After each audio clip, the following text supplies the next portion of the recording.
tunamshukuru Mwenyezi Mungu, tumefika salama jana majira ya saa 3 kwa saa za hapa Eswatini, sawa na saa 4 kwa sasa nyumbani Tanzania, na vijana wakaenda kupumzika. Asubuhi ya leo muda huu nazungumza nanyi tuko katika uwanja wa mazoezi ambapo tumeanza programu ya mazoezi hii leo, na kila kitu kinakwenda vizuri. Tunafanya mazoezi katika uwanja ambao tunakwenda kuchezea mechi, uwanja wa Sam Kololo, na kila kitu kiko sawa sawa. Mchezo wa Ahmed Ally mnaochukulia kwa ukubwa gani? Ni mchezo muhimu kwa sababu ni tiketi ya kutupeleka hatua ya makundi. Tiketi ya kukupeleka hatua ya makundi haupaswi kuichukulia poa hata kawaida hata kidogo, haupaswi kujisahau hata kidogo. Ni mchezo muhimu kweli kwa sababu ukifanikiwa kushinda maana yake inakupeleka hatua inayofuata, na ukiangalia makundi ndio stage muhimu kweli ambayo inakupeleka kwenye hatua kubwa ambazo timu kubwa inapanga kufika, kwa maana robo finali, nusu finali na finali yake. Kwa hiyo ni mchezo ambao sisi kusema kweli tunautolea macho kweli ili tuweze kufikia hatua ambayo tunahitaji kwenda.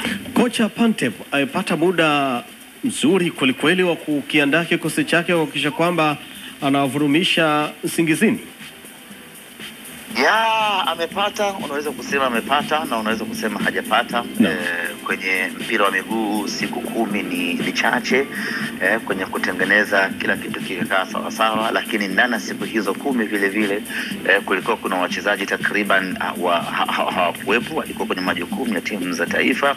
Kwa hiyo somehow siku 10 hizi ambazo amezipata, wala unaona timu yetu ina mabadiliko kidogo, kasi imeongezeka, umakini wa wachezaji umeongezeka, ari ya wachezaji kupambana kupigania nafasi imeongezeka, na hiyo inakuwa ni faida kwa mwalimu. Kwa hiyo hazijatosha siku 10 zile ambazo amezipata, lakini zimesaidia kuibadilisha timu yetu kwa namna moja ama namna nyingine. Okay, Ahmed Ally, sisi tupo huku na wewe upo karibu sana na kocha kwa sababu shughuli za kila siku huwa unahusika. Pantev ni kocha wa namna gani nje ya uwanja na ndani ya uwanja? Huwa anahitaji nini kwa wachezaji wake? Kwanza ni mwalimu wa kileo, mwalimu wa karne hii ya 21. Ni mwalimu ambaye falsafa yake ni mpira wa kisasa, na tunaposema mpira wa kisasa maana yake ni kasi. Ndiyo falsafa yake ambayo amekuwa akisisitiza sana mazoezini, lakini falsafa yake nyingine ni kushambulia na kwa kwenda mbele. Na falsafa yake 3 ni pressing ya kiwango cha hali ya juu. Ukipoteza mpira hakikisha uliyempotezea mpira yule unamzuia asifanye chochote. Kwa hiyo ni mwalimu ambaye falsafa hizo 3 kwake ndizo ambazo anapenda kuzitumia sana, na hata mazoezini kwanza anasisitiza kasi, watu wakimbie, wachezaji wote wakimbie isipokuwa goalkeeper. Ukipata mpira mnatakiwa kukimbia kwa haraka kwenda kwa mpinzani, lakini vile ukipoteza mpira mnamwekea kikao mchezaji ayechukua mpira na kumpokonya kwa haraka na kuanza mashambulizi. Kwa hicho ndicho kitu ambacho mwalimu amekuwa akisisitiza, yani ni mwalimu mwenye falsafa hizo ambazo nimekuambia. Kwa faida ya wana Simba, baada ya kukiona kikosi, pengine ametoa maoni gani juu ya usajili uliofanyika? Je, kuna udhaifu wowote? Je, akitazama Simba iko tayari kushindana katika mashindano ambayo inawakabili? Uzuri huyu mwalimu ni professional, hawezi tu kufika na kuanza kutoa maoni. Mwalimu alipofika tu kawakuta wachezaji waliokuta na kuanza kufanya nao kazi na kuanza kubadilisha mentality yao ili wafuate mentality yake. Tutakapofika mwezi wa 12 kwenye dirisha dogo la usajili, hapo ndipo ambapo anaweza kaanza kutoa maoni kitu gani kiongezwe, kitu gani kibadilishwe. Kwa hiyo kwa sasa yeye baada ya kufika akaanza kufanya kazi na wale ambao aliwakuta. Vipo vitu ambavyo alitaka kuvifahamu, masuala ya umri wa wachezaji, yes, discipline yao, rekodi na vitu vile vya ndani ambavyo yeye anatakiwa aanze kuvishughulikia, lakini hajatoa maoni yeyote ya mchezaji gani au mchezaji nini. Yeye anaanza kufanya kazi na aliyowakuta na kuwatengeneza vile ambavyo yeye anataka wawe. Kabisa. Ahmed, wito wako kwa wanasimba, unawaambia nini wanasimba? Unawaahidi nini wanasimba kuelekea mechi yenu ya Jumapili pasi na shaka? Mimi ninachoweza kuahidi na kuambia wanasimba ni kwamba tupo kwenye hatua muhimu sana ya kutupeleka hatua ya makundi.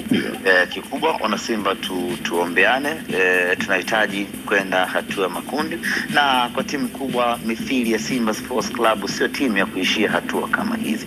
Simba Sports Club ni timu za kucheza, za kufika hatua kubwa, na tayari tumeshatengeneza hiyo standard ya kwamba sisi tunatakiwa twende hatua ya makundi. Yani hatua ya makundi imeshakuwa ni maisha yetu ya kila siku, ni maisha yetu ya kawaida. Kwa hiyo hatutakiwi kuishia hatua kama hizi. Kikubwa kwao ni dua wanasimba, na tuanze maandalizi kwa mechi ya marudiano ya tarehe 26. Na ningependa kuzungumza jambo moja hapa. Mechi ya tarehe 26, kwanza adhabu yetu imeisha. Adhabu ya kufungiwa kutoingiza mashabiki imemalizika, na kwa mantiki hiyo basi mechi ya tarehe 26 ya Benjamin Mkapa, mashabiki wataruhusiwa kuingia kama kawaida. Kwa tuanze hivi sasa maandalizi kuelekea katika mchezo huo, mashabiki waje kwa wingi uwanjani kuja kuiona Simba yao, kuipeleka Simba yao hatua ya makundi. Nachoahidi ni kwamba sisi ni uhakika kwenda hatua ya makundi kwa mapenzi yake Mwenyezi Mungu. Mechi hizi ni mbili, kwa maana ya hapa Eswatini na nyumbani Tanzania.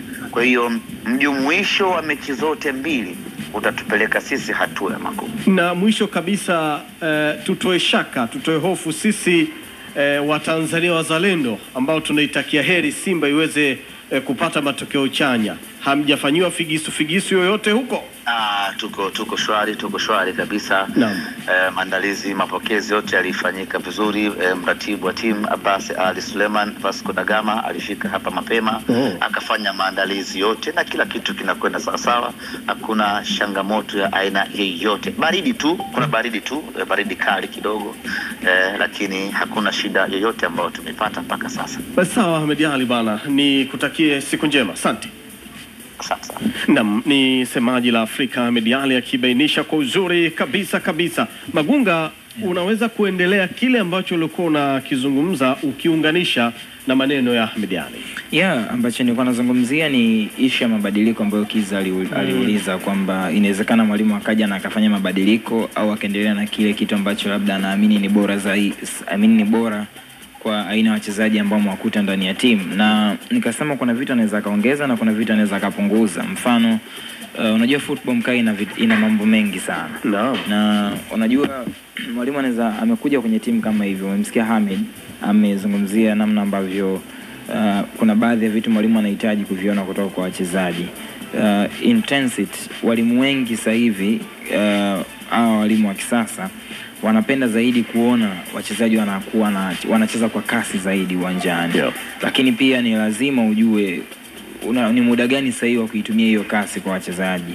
Na kwa sababu ukifuatilia kwa makini ni ngumu sana timu kupress lakini pia na kumiliki mpira kwa kasi ile kwa wakati mmoja. Ni ngumu sana uwanjani.